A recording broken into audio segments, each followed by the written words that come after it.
महाराष्ट्राचं राजकारण सध्या पेटलेलं आहे।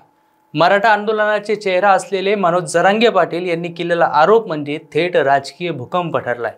माझा खून करण्याचा कट धनंजय मुंडेंनी रचला, या एका वाक्यानं संपूर्ण राज्य हादरला। 2.5 कोटींची डील, बाहेरच्या राज्यातील गाडी, औषधं देऊन किंवा गोळ्या झाडून खून करण्याचं प्लॅन हे फक्त आरोप नाहीत, तर थरकाप उडवणारे खुलासे आहेत। एका बाजूला आरक्षणासाठी लढणारा नेता, तर दुसऱ्या बाजूला सत्तेचा माणूस, या दोन शक्तींचा हा रक्ताळलेला सामना।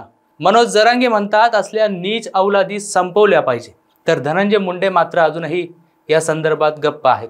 पण हा आरोप केवळ एका व्यक्तीवर नाही, हा प्रश्न आहे राज्याच्या राजकारणात किती खाली जायचं याचा। मराठा समाज सावध आहे, पण तापलेला आहे। आता प्रश्न एकच की ही राजकीय लढाई शब्दांवर थांबते का, की महाराष्ट्रात खऱ्या अर्थानं स्फोट होतो, हे पाहावं लागेल। नेमकं पत्रकार परिषदेमध्ये मनोज जरांगे यांनी काय खुलासा केला, तेच आजच्या व्हिडिओच्या माध्यमातून आपण सविस्तरपणे समजून घेणार आहोत। नमस्कार मंडळी, तुम्ही पाहताय सत्य पे सत्ता, म्हणजे थोडक्यात पण महत्त्वाचं।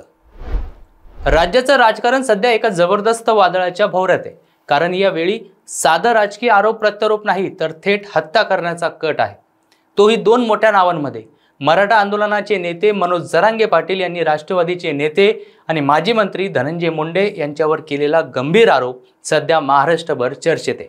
मनोज जरांगे यांनी पत्रकार परिषदेमध्ये दावा केला की त्यांच्या जीवावर उठण्यासाठी 2.5 कोटींची डील रचली गेली आहे आणि या कटाचा मुख्य सूत्रधार म्हणजे धनंजय मुंडे आहेत। मनोज जरांगे म्हणाले, माझ्या हत्येच्या कटात 10 ते 11 जण सहभागी आहेत। धनंजय मुंडेंनी आरोपींना सांगितलं होतं, मी बाहेरच्या राज्याची पासिंगची गाडी देतो। एवढंच नाही, तर त्यांनी आरोपींशी प्रत्यक्ष चर्चा देखील केली। जरांगे यांनी सांगितलं की या प्रकरणात 2 आरोपींना पोलिसांनी अटक केली आणि या चौकशीतून अनेक मोठे धागेदोरे समोर येणार आहेत। त्यांच्या म्हणण्यानुसार मुंडेंच्या एका पीएने या 2 आरोपींपैकी एकाला परळीला नेलं, जिथे मुंडे बैठक घेत होते। त्यावेळी आरोपींशी मुंडेंनी जवळपास 20 मिनिटं चर्चा झाली आणि 2.5 कोटींची डील ठरल्याचं जरांगे यांनी सांगितलं। यानंतर मुंबईला जाताना धनंजय मुंडे आरोपींना झालटा फाट्यावर भेटायला गेले आणि हे झालटा फाटा छत्रपती संभाजीनगरमध्ये आहे। गोळ्यांची व्यवस्था करणार असल्याचं वचन मुंडेंनी दिलं, असंही जरांगे यांनी सांगितलं। जरांगे पुढे म्हणाले, पहिला प्लॅन होता की खोटं रेकॉर्डिंग तयार करायचं, मग दुसरा प्लॅन तयार झाला माझा खून करण्याचा, औषध देऊन गोळ्या झाडून कशाही पद्धतीनं माझा घातपात करायचा। त्यांनी या कटात सहभागी असलेल्या सर्वांची नावं तपासात उघड होतील असं सांगून पोलिसांना म्हटलं की कायदा सोडा, काहीही करा, पण या प्रकरणाच्या मुळाशी जा, असं आव्हान दिलं। जरांगे म्हणाले, ही घटना घडायच्या आधी उघडकीस आली, हे आपल्या सावधपणामुळे शक्य झालं। आपण सावध नसतो तर आज माझा अंत झाला असता। पत्रकार परिषदेत जरांगे पाटील यांनी धनंजय मुंडेंवर तुफान हल्ला चढवला। स्वर्गीय गोपीनाथराव मुंडे साहेबांनी लोकांना सोबत घेऊन सामाजिक उठाव केला, पण धनंजय मुंडे नीच आहेत, ते लोकांना मारून डाव करून पुढे आणण्याचा प्रयत्न करत आहेत। असं नीच राजकारण सध्या महाराष्ट्रात सुरू आहे, असं ते म्हणाले। त्यांच्या आवाजात प्रचंड राग आणि वेदना होती। असल्या नीच अवलादी संपवल्या पाहिजेत, समाजातून त्यांचा नायनाट व्हायला पाहिजे, असा थेट इशाराही त्यांनी दिलाय। मनोज जरांगे यांनी आपल्या समर्थकांना आणि मराठा समाजाला शांततेचं आवाहन केलंय।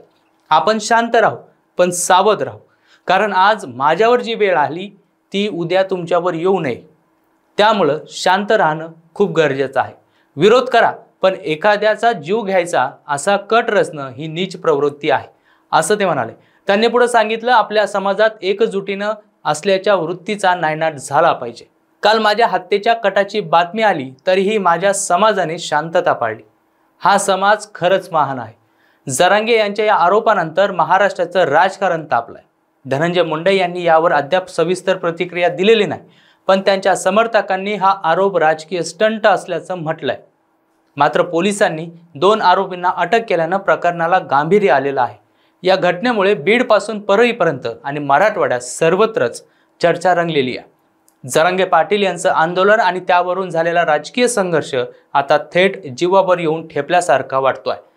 मनोज जरांगे पाटील हे नाव मराठा आंदोलनाचं प्रतीक बनलंय। त्यांनी आपल्या आंदोलनातून सरकारला घाम फोडला। आता त्यांच्यावर हत्येचा कट रचल्याचा आरोप उघड झाल्यानं समाज हादरलेला आहे। या प्रकरणात सत्य कोणाचं, राजकारण कोणाचं आणि खेळी कोणाची, हे पुढील चौकशी स्पष्ट होणार आहे। पण एक गोष्ट मात्र नक्की, राजकारणात विरोध चालतो, पण जीवावर उठणं ही रेष ओलांडली जाते तेव्हा लोकशाही हादरते। आता सगळ्यांच्या नजरा या त्या मनोज जरांगे आणि धनंजय मुंडे यांच्या या थरारक संघर्षाच्या वाटावर असणार आहेत। नेमकं या प्रकरणी धनंजय मुंडे आपली काय भूमिका स्पष्ट करतात हे पाहणं देखील तेवढंच महत्त्वाचं ठरणार आहे। बाकी तुम्हाला या संदर्भात काय वाटतं ते कमेंट करून नक्कीच कळवा आणि अशाच माहितीपूर्ण व्हिडिओसाठी पाहत राहा सत्य पे सत्ता, म्हणजे थोडक्यात पण महत्त्वाचं। अहो मला सारखा दम लागतोय हो। आज माझा अजिबातच मूड नाहीये। मला ना कसं तरी होतंय, माझ्या हातापायाला मुंग्या येतायत हो। माझं खूप डोकं दुखतंय आज। अहो माझ्या थायरॉइडच्या गोळ्या संपल्या आहेत, लवकर आणून द्या ना। या सगळ्या कुरकुरी आपण देखील रोज ऐकता का? हो ना। अहो या त्रासावर सोपा उपचार आहे, डॉक्टर चाटेज होमिओपॅथी क्लिनिक।